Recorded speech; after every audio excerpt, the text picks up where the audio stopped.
bersilaturahmi dengan 14 federasi buruh di Kabupaten Bogor. Kemudian saya mendengarkan apa yang menjadi aspirasi mereka. Banyak aspirasinya, ada 11 tadi yang mengungkapkan pesan utamanya adalah mereka menginginkan agar ada peningkatan kesejahteraan di kalangan buruh. Ada yang berbicara tentang bagaimana buruh perempuan itu perlu mendapatkan perhatian, mendapatkan perlindungan. Kemudian juga sebagian membicarakan mengenai problem tahunan, yaitu UMP, yang kemudian menimbulkan perasaan ketidakpastian bagi semua, baik pengusaha maupun buruh. Kemudian variasinya banyak tadi yang disampaikan. Jadi intinya adalah ingin agar kondisi kesejahteraan bisa ditingkatkan. Nanti Pak Anies akan menjelaskan pengalaman untuk studi kita. Beliau sudah memberikan jaminan lansia, kemudian kartu Jakarta untuk pekerja, terus kesehatan semuanya udah dapat, maternitas dan sebagainya. Maka dengan program SPN JS3H itu, jaminan sosial semesta sepanjang hayat, itu pada prinsipnya kan kita mengendai nanti maternitas, keperawatan ibu dan anak, dan kompensasi untuk pekerja perempuan. Kan cuti itu paling nggak 6 bulan. Dan harus dibayar. Yang bayar siapa? Ya, yang bayar adalah sistem jaminan sosial. Yang menanggung keperawatannya adalah jaminan sosial secara sistem begitu. Nah, begitu juga jaminan kesehatan itu sudah nggak usah ribut-ribut lagi tentang registrasi, bayar iuran apa enggak, kemudian terdaftar apa enggak. Itu orang bukannya sembuh ke rumah sakit ya tambah parah begitu.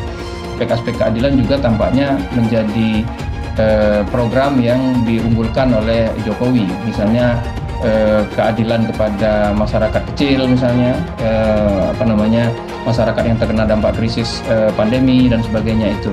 Jadi ini soal nuansa sebetulnya, cuman secara sederhana itu terlihat perbedaan bahasa untuk yang akan menjadi platform dari Anies bersama koalisi nanti ketika berhadapan dengan Prabowo dan Ganjar di dalam Pilpres. Oke, Mas J, Anies juga mengatakan siap menghadapi ujian dan perjuangan besar. Ini apa nih, pesan bahwa tingkat pencalonannya rawan dijegal atau bagaimana? Iya, memang saya kira ujiannya bisa dua itu ya. Satu, sampai hari ini cawapresnya belum diputuskan gitu. Memang pihak KPP, Koalisi Perubahan untuk Persatuan itu menyatakan sebelumnya sudah ada nama di kantong Anies. Dan kami menangkap aspirasi itu dan kami sampaikan bahwa kami ketika bertugas di Jakarta, ini yang kami kerjakan, yaitu prinsip kesetaraan di dalam distribusi pendapatan supaya dua-duanya meningkat. Yang memberikan lapangan pekerjaan juga usahanya membesar, yang membawa tenaga kerja bekerja di dalam usaha itu. Nah, begitu juga para pekerja yang mengalami kecelakaan kerja, meninggal dunia, itu secara otomatis masuk usia pensiun, kemudian masuk lansia, jaminan hari tua, dan PHK, pesangon, itu otomatis mereka akan mendapatkan skema-skema jaminan sosial semesta sepanjang hayat itu, yang bentuknya adalah jaminan pengangguran, jaminan hari tua, jaminan pensiun, jaminan pesangon. Dan mungkin Bapak Ibu semuanya agak bingung ya, bedanya apa tuh JHT, jaminan pensiun dan jaminan pesangon begitu. Nah, ternyata itu hal yang beda gitu. Jatuh temponya JHT itu kan tabungan hari tua gitu kan, jaminan hari tua itu 56 tahun jatuh temponya. Kalau pensiun jatuh temponya dia bisa mendapatkan skema pensiun itu umur 58 tahun. Begitu juga kalau PHK ya sewaktu-waktu dia PHK, entah masuk usia pensiun, entah meninggal dunia atau pabrik. Dan semuanya sepakat untuk menyerahkan cawapres kepada Anies. Tapi kita sering mendengar minimal lewat media ya saling adu argumen walaupun mungkin tidak terlalu tajam antara Nasdem dengan Demokrat. Dan yang baru ya, sampai hari ini kan misalnya AHY menyatakan soal pertanyaan bahwa Apa kalau AHY tidak jadi wapres akan pergi atau tidak? Menurut dia pertanyaannya harus dibalik gitu.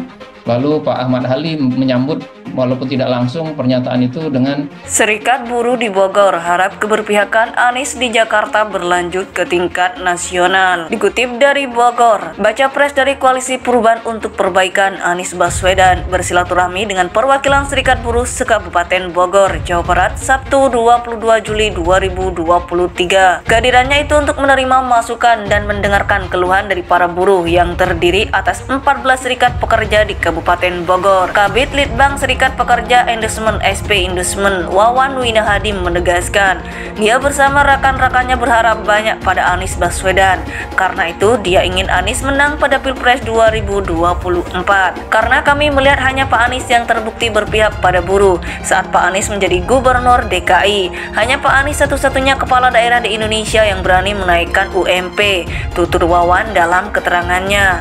Wawan berharap keberpihakan Anies Baswedan pada buruh saat menjadi Gubernur DKI dilanjutkan di seluruh Indonesia, khususnya di Bogor. Dia mengeluhkan kondisi buruh di Bogor yang jauh dari kesejahteraan. Pelayanan kesehatan yang mereka dapatkan masih sangat minim. Kami ingin jika Pak Anies nanti jadi presiden ada undang-undang yang terkait langsung dengan kesehatan buruh. Kehadiran BPJS Kesehatan saat ini belum maksimal, harap Wawan. Ketua DPC Serikat Pekerja atau Buruh Pabrik Kimia Energi Pertambangan Kabupaten Bogor, Mujimin juga menyampaikan keluhan soal pendapatannya sebagai buruh yang tidak cukup membiayai pendidikan anaknya. Sebagai tokoh yang peduli pendidikan, dia berharap Anies bisa memikirkan hal tersebut jika kelak terpilih menjadi presiden. Akan masalah kami karena Undang-Undang Cipta Kerja, Pak. Nanti tolong, apakah dicabut atau direvisi undang-undang itu, ujar Mujimin. Anies menyimak dan mencatat setiap keluhan dan masukan yang disampaikan perwakilan elemen buruh. Dia bertekad akan memperjuangkan nasib buruh agar kondisi mereka kelak lebih baik daripada saat ini, dengan cara melanjutkan kebijakan yang pernah dilakukan saat menjadi Gubernur DKI. Kami membawa catatan dan rekam jejak saat bertugas di Jakarta. Jadi kami tidak hanya berjanji, insya Allah semua masalah buruh akan kita bereskan jika dipercaya memimpin Republik ini, tutur Anies. Gubernur DKI periode 2017-2022 itu berharap agar usahanya melanjutkan keberpihakan pada buruh didukung penuh para elemen. Diskusi tentang kesejahteraan buruh, lansia, masyarakat disabilitas, dan pendidikan anak-anak tidak akan bisa direalisasikan dan perjuangkan jika perolehan suaranya tidak maksimal di Pilpres 2024. Mari kita jalan dan ikhtiar sama-sama. Bogor harus menang karena ini perjuangan kita bersama. Tandas Anies yang disambut teriakan Anies Presiden oleh para perwakilan buruh. Kabid Litbang Serikat Pekerja Endosmen SP Endosmen Wawan Winahadi menegaskan, dia bersama rekan-rekannya berharap banyak pada Anies Baswedan. Karena itu dia ingin Anies menang pada Pilpres 2024.